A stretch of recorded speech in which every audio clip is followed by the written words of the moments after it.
is always there to extend himself, and we really value the fact that he comes every year. He's also a past recipient of the Esther Solomon Memorial Award, which this year is being given to Moshe Grafsky. Without further ado, Rabbi Ronnie Greenwaldf to present the award. Thank you.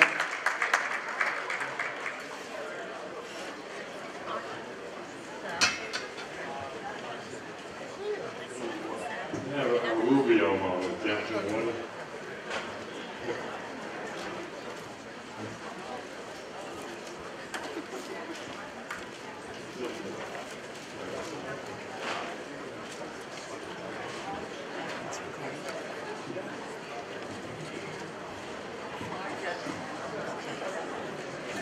My good friend,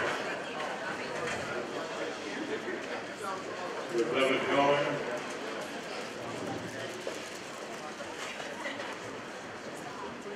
is our senator here yet? Our senator here?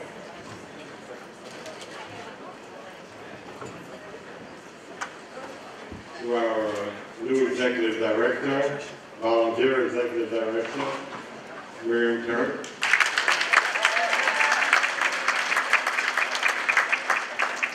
You'll hear more about her at lunch tomorrow.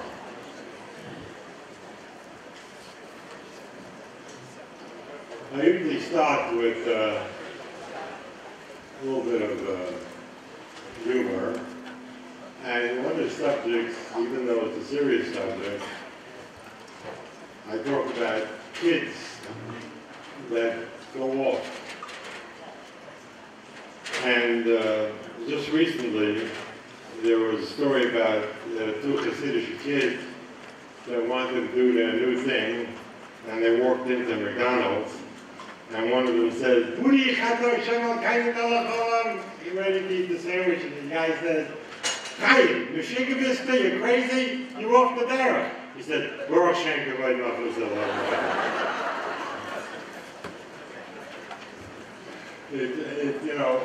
It goes even further. One of them said, I still feel being Hasidic. He said, "Well, why don't you cut off your face?" He said, "But I still feel Hasidic." He said, "Well, take off your frame." He said, "But I'll still feel Hasidic." He said, "I'll tell you what to do. In the morning, say Baruch Shema before Hoidim." He said, "Never, never."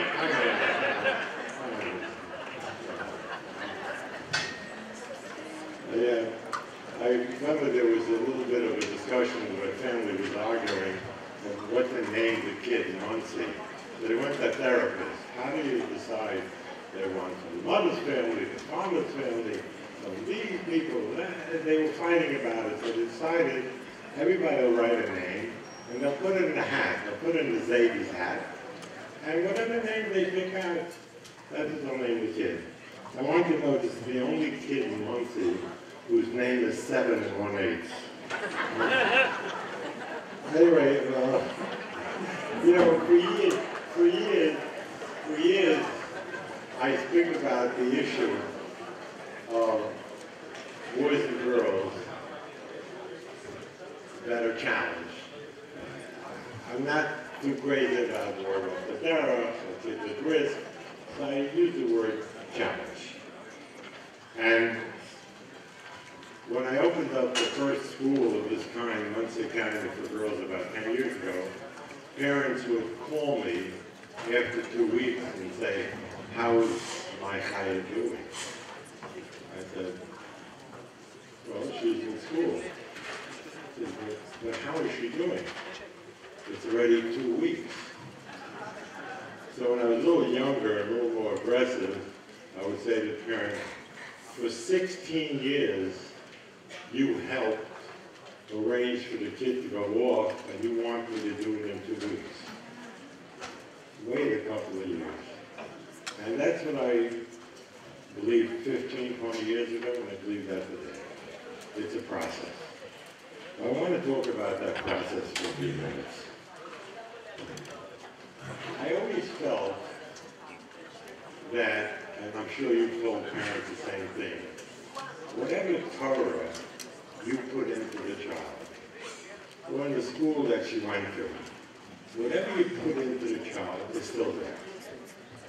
And maybe when she's 14, 15, 16, or a girl or a boy, it's very deep down. It's covered with anger, it's covered with pain, but it's there. And at one time, we used to think that if the parent or the Rebbe put it in there with anger, or yelling at the kid, and the parent yelling at the kid, Shabbos, Kashrut, yelling, I said to myself, it's buried so deeply, it'll never come out. I've changed since then. I literally believe that Torah has such energy, has such mitzvahs, that even if it's put in, and put it in a negative way, the Torah is in the child. And I believe it will eventually emerge. And you can,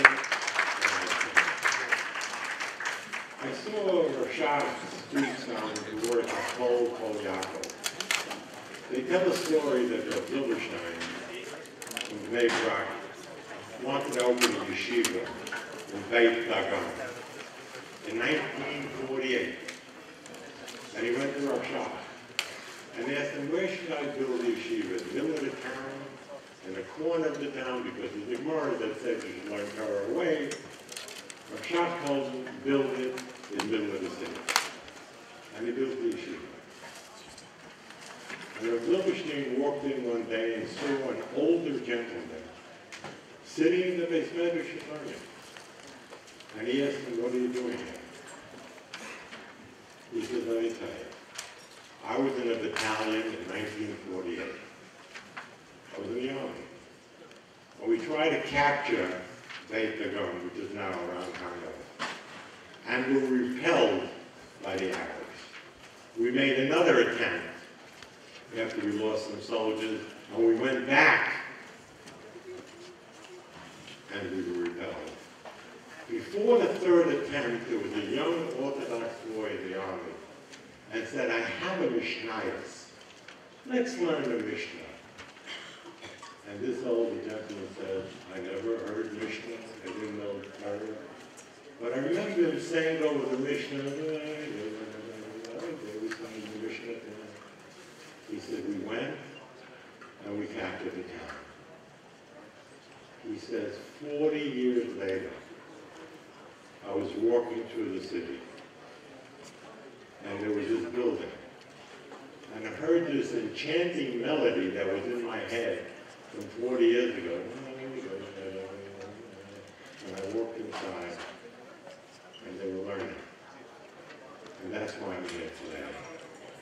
Kol Yaakov. The Kol of Yaakov, the Kol of Torah is so strong that 40 years later, this enchanting melody caught his attention.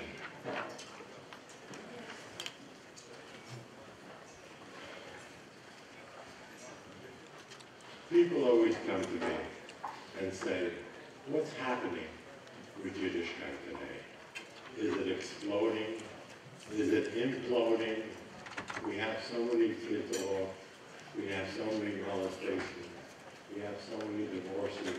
We have so many Muslims. We have so many Jews going to prison.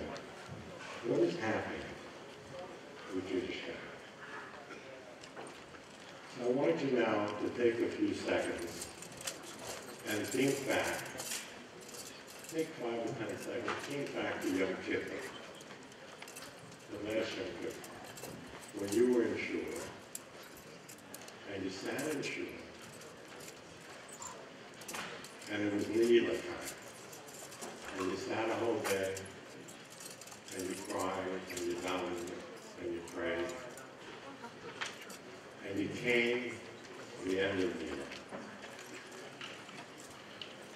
And with all your voice, with all your prayer, you said, Shema Yisrael, Adonai Eloheinu, Adonai Echad.